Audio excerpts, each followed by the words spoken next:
Good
morning, everyone.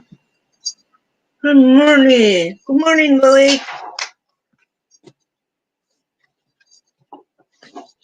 I'm gonna let people come in. Can you hear me?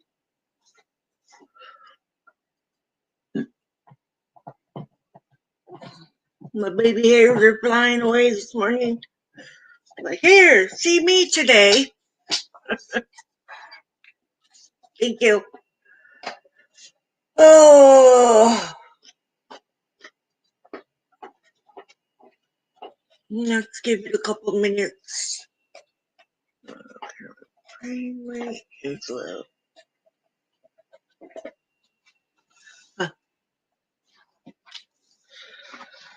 Oh, let people come in. It is AA day. Sorry I missed Sunday. I had a really bad headache. Yeah. I didn't end up going and seeing my parents this Sunday because I felt like crud. Still don't feel great, but just to do the AA.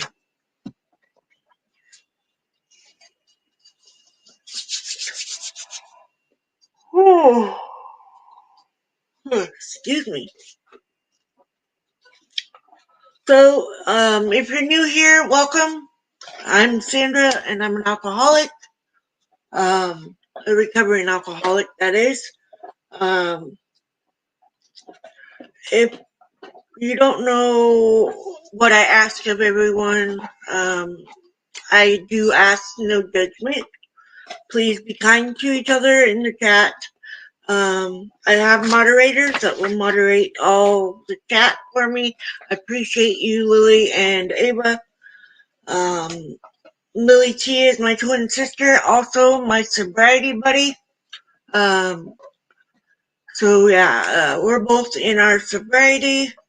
So happy to be sober, and just please don't harass anybody in the chat, because just because they're in the chat doesn't mean that they are a recovering alcoholic.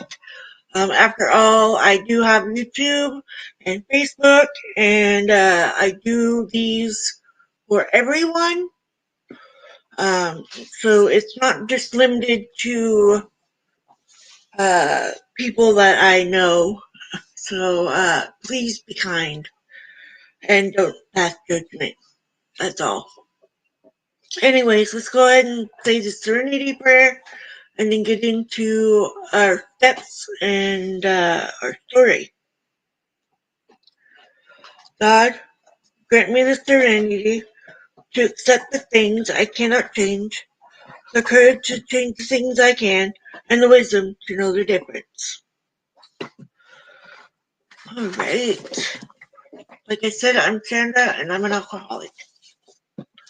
1. If you want to know what we're reading, I put it in the description. What book, the story, and the page. If you don't know the steps, they're in the front of the 12 Steps and 12 Traditions book. There are steps and traditions all in the front, so if you want to read those, please do. 1. We admitted we were powerless over alcohol, that our lives had become unmanageable. 2. Came to believe that a power greater than ourselves could restore sanity. Sorry if you can hear my dog chewing over here. He always does this when I go live, so please try to ignore him. 3. Made a decision to turn our life and our lives turn our will and our lives over the care of God as we understood Him. 4. Made a searching and fearless moral inventory of ourselves. 5. Admitted to God, to ourselves, and to another human being the exact nature of our wrongs. 6. We're entirely ready to have God remove all these defective characters. 7. Humbly asked Him to remove our shortcomings. 8. Made a list of all persons we had harmed and become willing to make amends to them all. 9. Made direct amends wherever possible.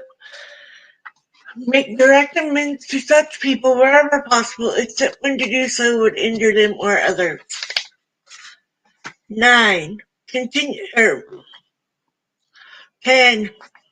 Continue to take personal inventory on the wrong promptly admit it. 11. Sought through prayer and meditation to improve our conscious contact with God as we understood.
Sorry about that.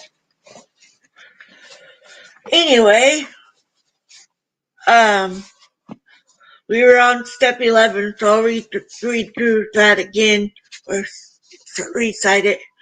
11. Sought through prayer and meditation to improve our conscious contact with God as we understood Him, praying only for knowledge of His will for us and the power to carry that out. 12. Humbly asked, just a minute.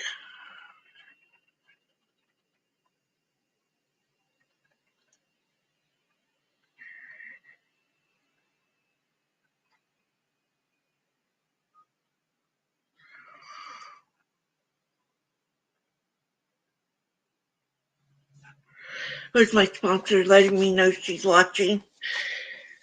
So, 12. Humbly, I don't know why I'm saying humbly. Having had a spiritual awakening as a result of these steps, we tried to carry this message to alcoholics and to practice these principles in all our affairs. Man, I'm tongue-tied this morning.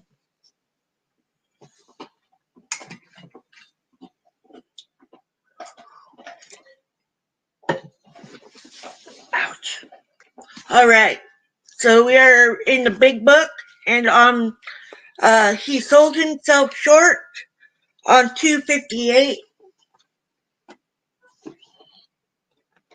But he found there was a higher power that had more faith in him than he had in himself. Thus, AA was born in Chicago. I grew up in a small town outside Akron, Ohio, where the life was typical of any average small town. I was very much interested in athletics, and because of this and parental influence, I didn't drink or smoke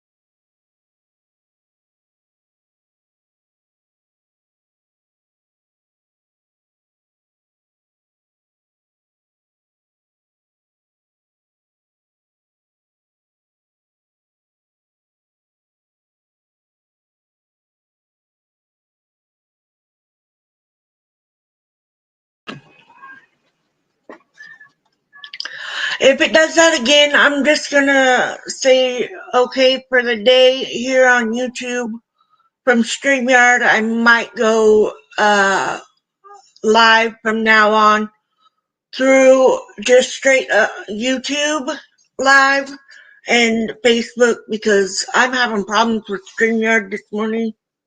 So I will, if it cuts out, I will do another meeting maybe this evening.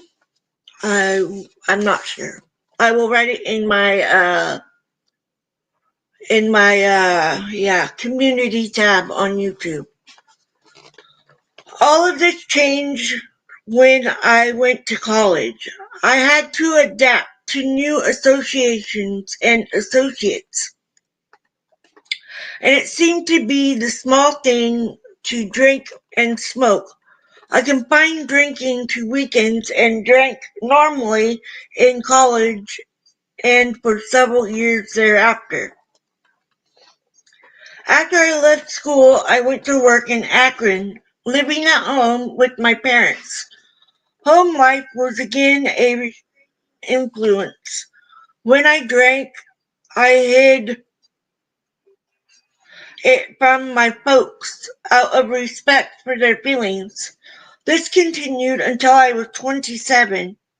Then I started traveling with the United States and Canada as my territory, and with so much freedom and with an unlimited expense account, I was soon drinking every night and kidding myself that it was all part of the job.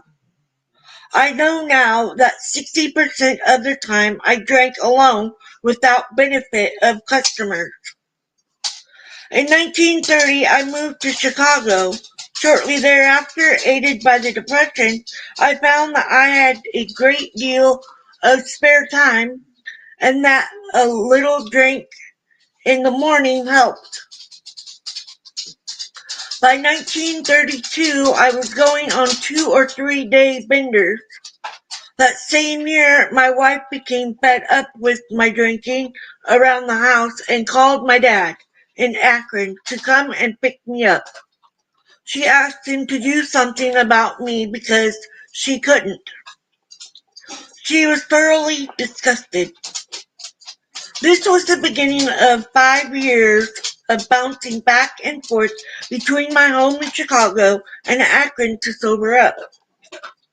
It was a period of binges coming closer and closer together and being of longer duration. Once Dad came all the way to Florida to sober me up after a hotel manager called him and said that he wanted to see me alive. He'd better get there fast. My wife could not understand why I would sober up for Dad, but not for her. They went into a huddle, and Dad explained that he simply took my pants, shoes, and money away so that I could get no liquor and had to sober up.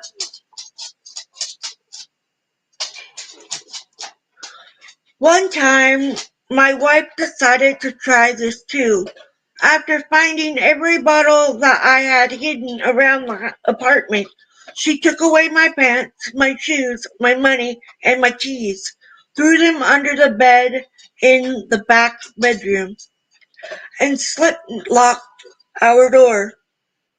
By 1 a.m., I was desperate. I found some wool stockings, some white flannel that had shrunk to my knees, and an old jacket. I jimmied the front door so that I could get back in and walked out.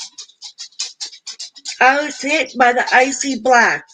It was February with snow and ice on the ground, and I had a 4-block walk to the nearest cab stand. But I made it. On my ride to the nearest bar, I sold the driver on how misunderstood I was by my wife and what an unreasonable person she was.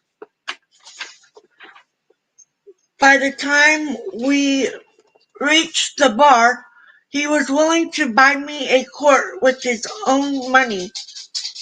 Then, when we got back to the apartment, he was willing to wait 2 or 3 days until I got my health back to get paid off for the liquor and fare. I was a good salesman. Hey, get out of there. My wife could not understand the next morning why I was drunker than the night before when she had taken my bottles. After a particularly bad Christmas and New Year's holiday, Dad picked me up again early in January 1937 to go through the usual sobering up routine. This consisted of walking the floor for 3 or 4 days and nights until I could take nourishment. This time he had a suggestion to offer. He waited until I was excuse me, hey, no, completely sober, and on the day before I was to head back for Chicago, no.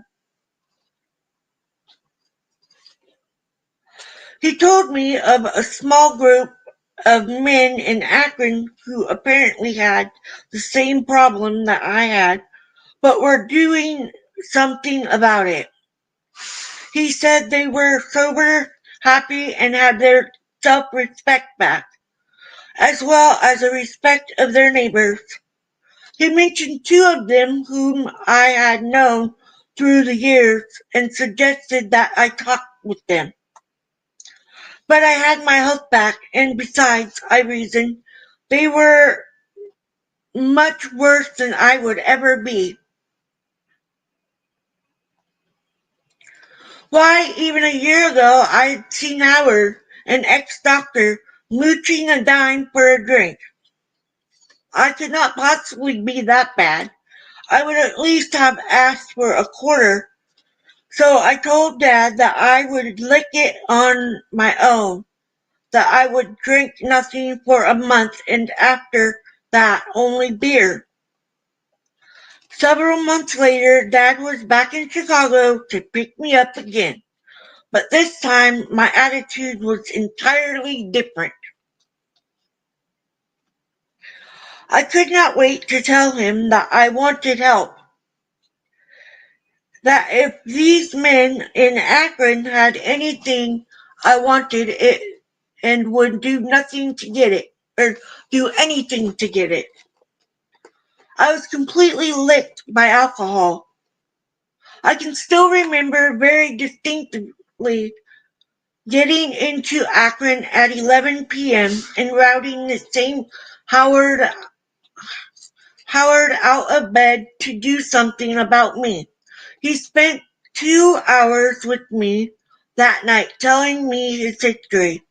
He said he had finally learned that drinking was a fatal illness, made up of an allergy plus an obsession, and once the drinking had passed from habit to obsession, we were completely hopeless and could look forward only to spending the balance of our lives in mental institutions or death. He laid great stress on his progression of his attitude toward life and people, and most of his attitudes had been very similar to mine. I thought at times that he was telling my story. I thought that I was completely different from other people, that I was beginning to become a tiny or a little balmy, even to the point of withdrawing more and more from society and wanting to be alone with my bottle.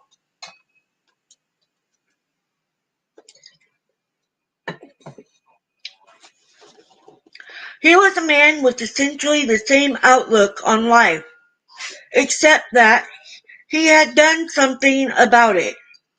He was happy, getting a kick out of life and people and beginning to get his medical practice back again. As I look back on that first evening, I realized that I began to hope then, for the first time, and I felt that if he could regain these things, perhaps I would be possible for me too. Sorry, it would be possible for me too. The next afternoon and evening, two other men visited me, and each told me his story and the things that they were doing to try to recover from this tragic illness. They had that certain something that seemed to glow, a peace, a serenity combined with happiness. In the next 2 or 3 days, the balance of this handful of men contacted me, encouraged me, and told me how they were trying to live this program of recovery and the fun they were having doing it. Then and then only, after a thorough and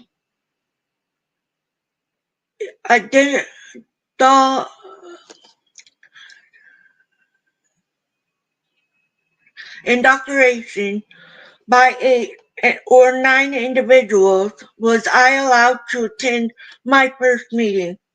The first meeting was held in the living room of a home and was led by Bill D., the first man that Bill W. and Doctor Bob had worked with successfully. The meeting consisted of perhaps 8 or 9 alcoholics and 7 or 8 wives. It was different from the meetings now held. The big book had not been written, and there was no literature except various religious pamphlets. The program was carried on entirely by word of mouth. The meeting lasted an hour and closed with the Lord's Prayer. After it was closed, we all retired to the kitchen and had coffee and donuts and more discussions until the small hours of the morning. I was terribly impressed by this meeting and the quality of happiness these men displayed despite their lack of mental means. In this small group during the Depression, there was no one who was not hard up. I stayed in Akron 2 or 3 weeks on my initial trip, trying to absorb as much of the program and philosophy as possible. I spent a great deal of time with Dr. Bob whenever he had time to spare, and in the homes of 2 or 3 other people, trying to see how the family lived the program. Every evening we would meet at the home of one of the members and have coffee and donuts and spend a social evening. The day before I was due to go back to Chicago, it was Dr. Bob's afternoon off. He had me to the office and we spent 3 or 4 hours formally going through the 6-step program as it was at that time. The 6 steps were: complete deflation, dependence and guidance from a higher power, moral inventory, confession, restitution, continued work with other alcoholics. Dr. Bob led me through all of these steps. At the moral inventory, he brought up several of my bad personality traits or character defects, such as selfishness, conceit, jealousy, carelessness, intolerance, ill temper, sarcasm, and resentments. We went over these at great length, and then he finally asked me if I wanted these defective characters removed. When I said yes, we both knelt at his desk and prayed, each of us asking to have these defects taken away. This picture is still vivid. If I live to be 100, it will always stand out in my mind. It was very impressive, and I wish that every AA could have the benefit of this type of sponsorship today. Dr. Bob always emphasized the religious angle very strongly, and I think it helped. I know it helped me. Dr. Bob then led me through the restitution step, in which I made a list of all the persons I had harmed and worked out the ways and the means of slowly making uh, restitution. I made several decisions at that time. One of them was that I would try to get a group started in Chicago. The second was I would have to return to Akron to attend meetings at least every 2 months until I did get a group started in Chicago. Third, I decided I must place this program above everything else, even my family, because if I did not maintain my sobriety, I would lose my family anyway. If I did not maintain my sobriety, I would not have a job. If I did not maintain any, if I did not maintain my sobriety, I would have no friends left. I had few enough at that time. The next day, I went back to Chicago and started a vigorous campaign among my so-called friends or drinking companions. Their answer was always the same. If they needed it at any time, they would surely get in touch with me. I went to a minister and a doctor whom I still knew, and they in turn asked me how long I had been sober. When I told them 6 weeks, they were polite and said that they would contact me in case they had anyone with an alcoholic problem. I'll just go ahead and finish this one. There's only 1.5 pages left.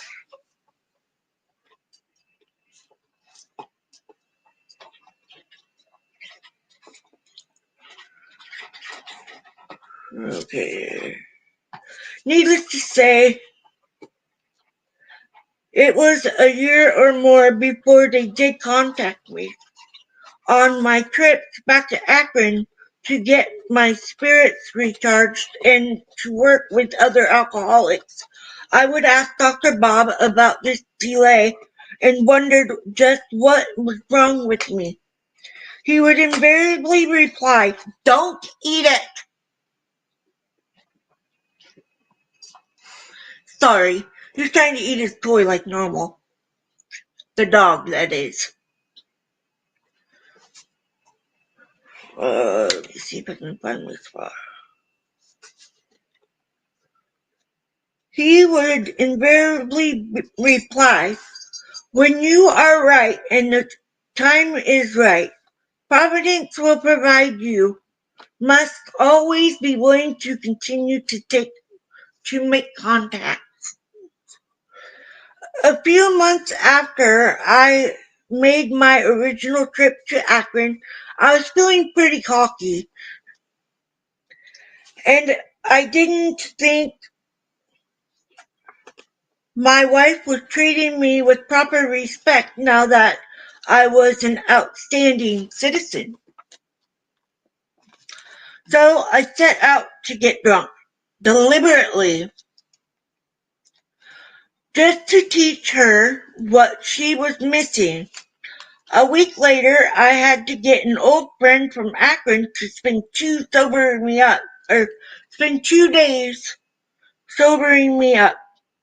That was my lesson. That one could not make the moral inventory and then file it away. That the alcoholic has to continue to take inventory every day if he expects to get well and stay well. That was my only slip. It taught me a valuable lesson. In the summer of 1938, almost a year from the time I made my original contact with Akron, the man from whom I was working and who knew about the program approached me and asked if I could do anything about one of his salesmen who was drinking very heavily.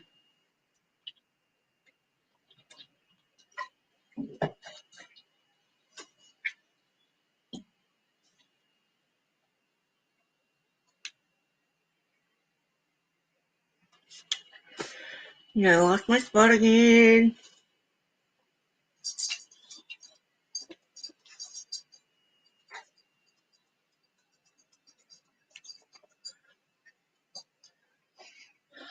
Okay. I went to the sanitarium where this chap was incarcerated and found, to my surprise, that he was interested. He had been wanting to do something about his drinking for a long time, but did not know how. I spent several days with him, and I did not feel adequate to pass the program on to him by myself. So I suggested that he take a trip to Akron for a couple of weeks, which he did, living with one of the AA families there. When he returned, he had practically daily meetings from that time on. A few months later, one of the men who had been in touch with the group in Akron came to Chicago to live, and then there were three of us who continued to have informal meetings quite regularly. In the spring of 1939, the Big Book was printed, and we had two inquiries from the New York office because of a 15-minute radio talk that was made. Neither one of the two was interested for himself. One being a mother who wanted to do something for her son. I suggested to her that she should see the son's minister or doctor, and that perhaps he would recommend the AA program. The doctor, a young man, immediately took fire with the idea and while he did not convince the son, he turned over two prospects who were anxiously for the program. The three of us did not feel up to the job, and after a few meetings, we convinced the prospect that they too should go to Akron where they could see an older group in action. In the meantime, another doctor in Evanston became convinced that the program had possibilities and turned over a woman to us to do something about. She was full of enthusiasm and also made the trip to Akron.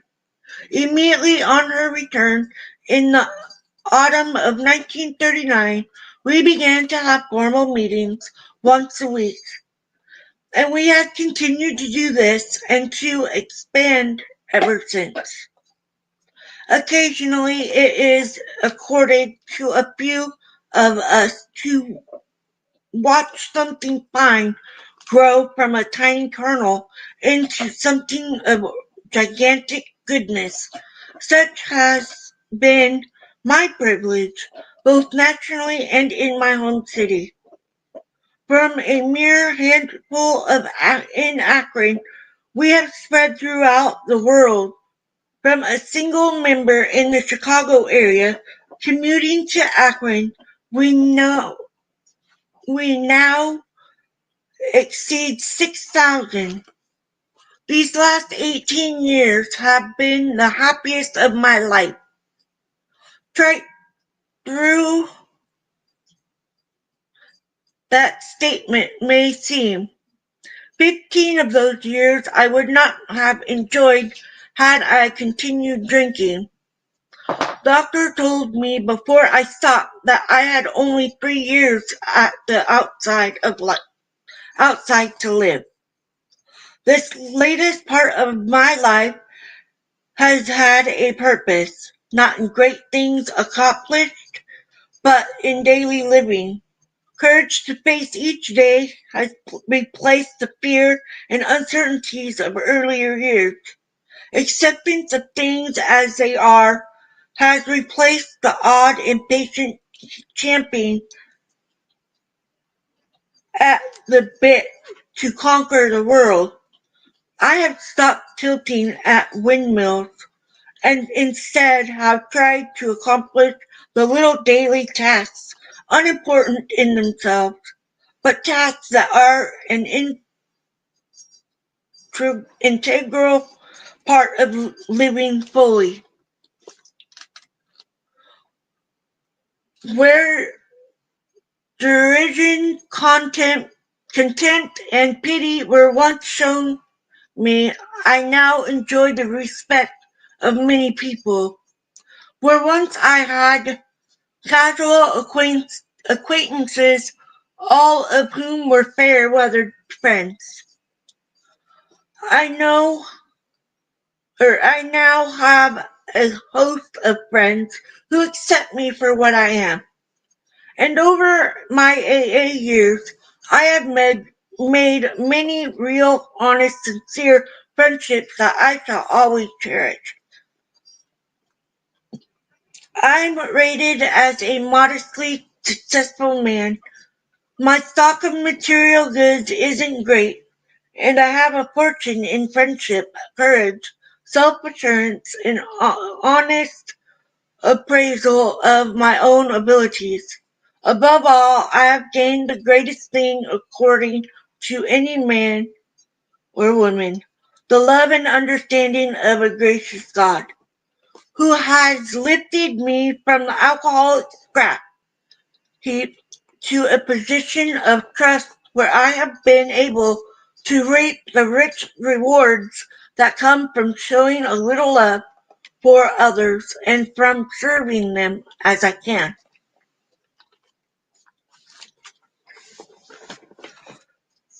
So this is exactly why I'm doing these meetings. Because me doing the meetings helps me as well as it helps you. As I'm always saying that. I don't shy away from saying that I'm an alcoholic. I'm a recovering alcoholic. Because that's what I am. I don't miss who I was. Because like him, I was the same way. I was not who I truly was meant to be until after I found AA and learned how to live a life without the alcohol.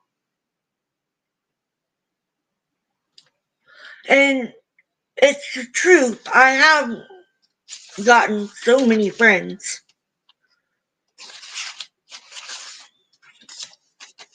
And I do the first six steps that they had back then: complete deflation, dependence and guidance from a higher power, moral inventory, confession, restitution, and continue work with other alcoholics.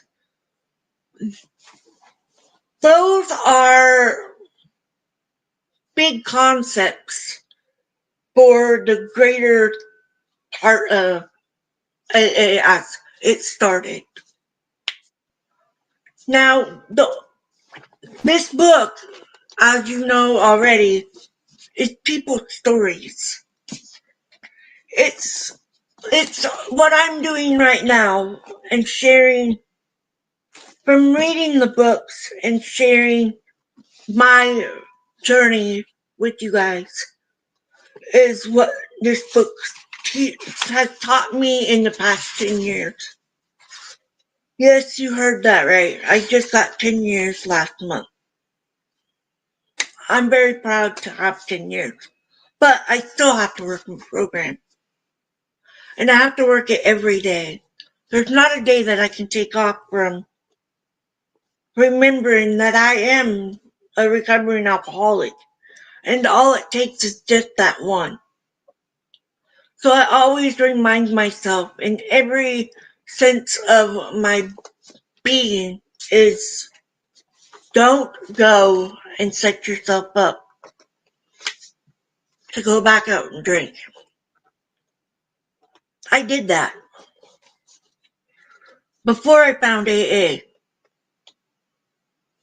And boy, I tell you, it makes me happy to say that I am completely sober today. And I don't ever want to go back to who I was before, or worse.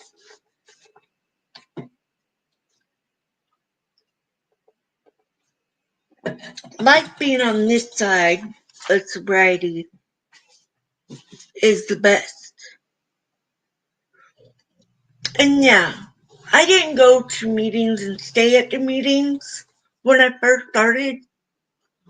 And I do have people that if they're there, I will stay. But if those people that I go to see in the AA meeting, and usually it's just my sponsor or a friend of mine going or whatever, if they decide that they're not going, I'd rather just do my own meeting, and I do need to go to an actual meeting sometime soon. I have not gotten my 15-year coin, or my 15-year coin, my 10-year coin from my home group. But I also need to stop and not hold that grudge against my home group. So, yeah, with that, I'm going to go ahead and read the daily reflection and let you guys get on with your day.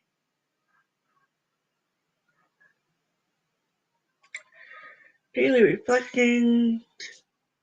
I get it all on my phone, one place.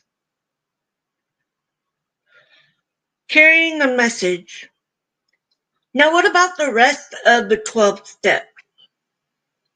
The wonderful energy it releases and the eager action by which it carries our message to the next suffering alcoholic, and which finally translates the 12 steps into action upon all our affairs, is the payoff, the magnificent reality of Alcoholics Anonymous. 12 Steps, 12 Traditions, page 109. To announce the alcoholic word is not to abandon it, but to act upon principles I have come to love and cherish and to restore in others who still suffer the serenity I have come to know when I am truly committed to this purpose. It matters little what clothes I wear or how I make a living. My task is to carry the message and to lead by example, not design. And with that, I hope you guys have a wonderful day.